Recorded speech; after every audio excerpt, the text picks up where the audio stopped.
예수께서 그의 12제자를 부르사 더러운 귀신을 쫓아내며 모든 병과 모든 약한 것을 고치는 권능을 주시니라. 12사도의 이름은 이러하니 베드로라 하는 시몬을 비롯하여 그의 형제 안드레와 세베대의 아들 야고보와 그의 형제 요한, 빌립과 바둘로메, 도마와 세리마테, 알페우의 아들 야고보와 다데오, 가나나인 시몬 및 가룟 유다 곧 예수를 판 자라. 예수께서 이 12를 내보내시며 명하여 이르시되 이방인의 길로도 가지 말고 사마리아인의 고을에도 들어가지 말고 오히려 이스라엘 집에 잃어버린 양에게로 가라. 가면서 전파하여 말하되 천국이 가까이 왔다 하고 병든 자를 고치며 죽은 자를 살리며 나병 환자를 깨끗하게 하며 귀신을 쫓아내되 너희가 거저받았으니 거저주라. 너희 전대에 금이나 은이나 동을 가지지 말고 여행을 위하여 배낭이나 두벌 옷이나 신이나 지팡이를 가지지 말라. 이는 일꾼이 자기의 먹을 것 받는 것이 마땅함이라. 어떤 성이나 마을에 들어가든지 그 중에 합당한 자를 찾아내어 너희가 떠나기까지 거기서 머물라. 또 그 집에 들어가면서 평안하기를 빌라. 그 집이 이에 합당하면 너희 빈 평안이 거기 임할 것이요 만일 합당하지 아니하면 그 평안이 너희에게 돌아올 것이니라. 누구든지 너희를 영접하지도 아니하고 너희 말을 듣지도 아니하거든 그 집이나 성에서 나가 너희 발의 먼지를 떨어버리라. 내가 진실로 너희에게 이르노니 심판날에 소돔과 고모라 빵이 그 성보다 견디기 쉬우리라. 삶의 말씀을 더하는 말씀 플러스. 오늘도 이유정 목사님과 주일 말씀을 되돌아보며 은혜 나누는 시간 갖겠습니다. 목사님 안녕하세요. 네, 안녕하세요. 목사님, 이번 주일 말씀은 예수님께서 12제자를 부르시며 교회의 기초를 놓으시는 장면이라 그런지 듣는 내내 마음에 큰 울림이 있었습니다. 네, 맞습니다. 신약교회의 초석을 세우는 위대한 부르심에 대한 이야기였죠. 그런데 목사님, 그 위대한 부르심을 받은 12제자의 명단을 보면 볼수록 고개를 갸웃하게 됩니다. 정말 이 조합이 괜찮을까 싶을 정도로요. 그렇죠. 명단의 맨 앞에는 갈릴리의 평범한 어부들이 자리하고 있고요. 중간에는 동족에게 손가락질 받던 세리 마태가 있습니다. 거기까진 괜찮은데 마지막에 등장하는 인물이 로마의 폭력으로 저항하던 열심당원 시몬이라니요. 당시 로마의 앞잡이 노릇을 하던 세리와 로마에 대항하던 독립투사가 한 팀이 된 거잖아요. 네, 맞습니다. 우리식으로 말하면 친일파와 독립운동가가 한 배를 탄 셈이죠. 세상의 눈으로 보면 정말 근본 없는 조합이라고 말할 수 있습니다. 주님께서는 왜 이렇게 서로 어울릴 수 없는 어찌 보면 원수 같은 사람들을 한자리에 부르신 걸까요? 바로 그 점이 우리에게 주는 메시지가 아주 큽니다. 하나님의 부르심은 우리의 자격이나 능력, 배경이나 스펙에 달려있지 않다는 것을 가장 확실하게 보여주는 증거입니다. 더 나아가 하나님의 나라는 세상의 논리가 아닌 원수라도 한 형제가 되게 하시는 십자가의 능력으로 세워지는 완전히 새로운 공동체임을 선포하는 것이죠. 아, 일부러 그런 조합을 통해 하나님의 일하시는 방식을 보여주시는 거군요. 그런데 목사님, 이들을 사도라고 부르는데 이 사도라는 직분이 아주 특별하고 오늘날에는 없는 직분이라고 강조하셨어요. 네, 반드시 짚고 넘어가야 할 중요한 사실입니다. 사도는 교회의 초석, 즉 건물의 기초를 놓기 위해 단 한 번 부름받은 유일무이한 직분입니다. 건물을 지을 때 기초공사를 반복해서 하지 않는 것처럼 교회의 영원한 기초가 되는 사도직 역시 다시는 반복될 수 없습니다. 목사님 말씀을 듣고 보니 지금도 하나님께서 새로운 사도를 세운다고 주장하거나 스스로를 사도라고 칭하는 사람들이 있는 것 같습니다. 이런 주장들은 어떻게 받아들여야 할까요? 오늘날에도 새로운 사도가 있다고 주장하는 것은 성경의 가르침과 다를 뿐만 아니라 교회를 큰 혼란에 빠뜨릴 수 있는 매우 위험한 생각입니다.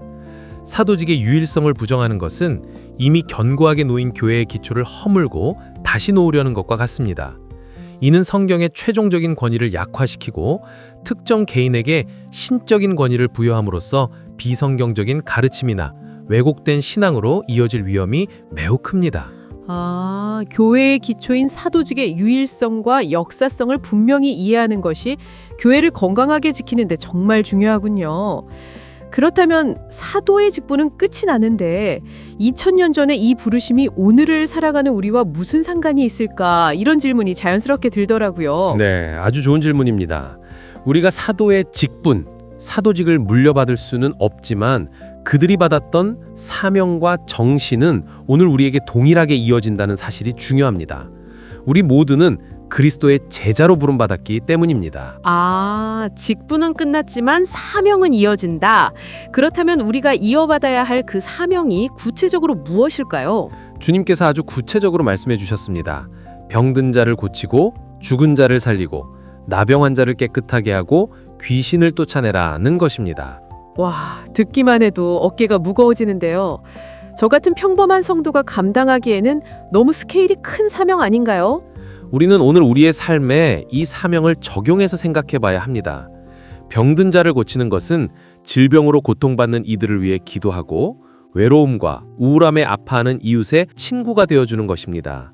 또 나병 환자를 깨끗하게 하는 것은 사회에서 소외된 이들의 손을 잡아주는 것이죠. 그렇군요. 그렇다면 귀신을 쫓아내고 죽은 자를 살리는 사명은 어떻게 이해하면 좋을까요? 우리 시대의 가장 강력한 귀신은 바로 물질주의와 극단적인 개인주의일 겁니다.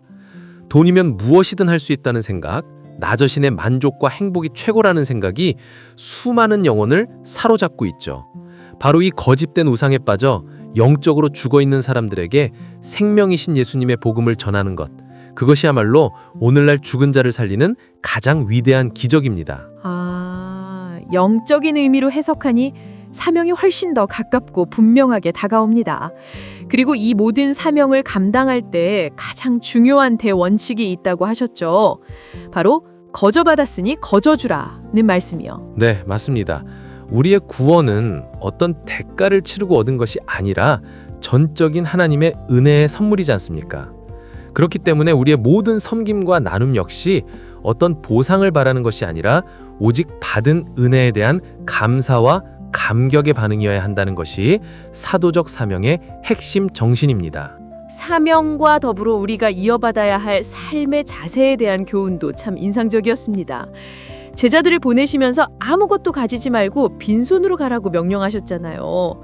솔직히 이 명령은 정말 순종하기 어려울 것 같아요. 그렇죠. 우리 본성이 뭐라도 손에 쥐고 있어야 안심이 되니까요. 이 명령은 가난하게 살라는 뜻이 아닙니다. 하나님의 일은 세상의 방식이 아닌 오직 하나님의 방식으로만 이루어진다는 위대한 영적 원리를 가르쳐 주는 것입니다. 세상이 돈과 힘을 의지할 때 하나님의 사람들은 그들을 보내신 하나님 한 분만을 신뢰해야 한다는 것을 보여주는 거죠. 네, 목사님 오늘 말씀 통해 자격 없는 우리를 부르셔서 사역자로 삼으시는 하나님의 놀라운 은혜를 다시 한번 깨닫게 됩니다. 사도의 직분은 끝났지만 복음을 전하는 사명과 하나님만 의지하는 삶의 자세는 시간을 뛰어넘어 오늘 우리에게 이어진다는 것 꼭 기억해야겠습니다. 주님은 오늘 우리를 가정과 직장, 이웃들에게로 보내십니다. 때로는 그 부르심이 버겁고 내 모습이 한없이 초라하게 느껴질지라도 주님은 우리의 능력이 아닌 우리 중심의 믿음을 보시고 결코 혼자 보내지 않으신다는 사실을 기억하시길 바랍니다. 네, 우리를 부르시고 보내시는 주님을 의지하며 각자의 삶의 자리에서 작은 순종으로 하나님 나라를 보여주는 복된 한 주가 되기를 소망합니다. 목사님 오늘 귀한 말씀 정말 감사합니다. 네, 감사합니다. 삶의 말씀을 더하는 말씀 플러스. 오늘은 여기까지입니다. 저희는 다음 주에 귀한 말씀으로 다시 돌아오겠습니다. 감사합니다.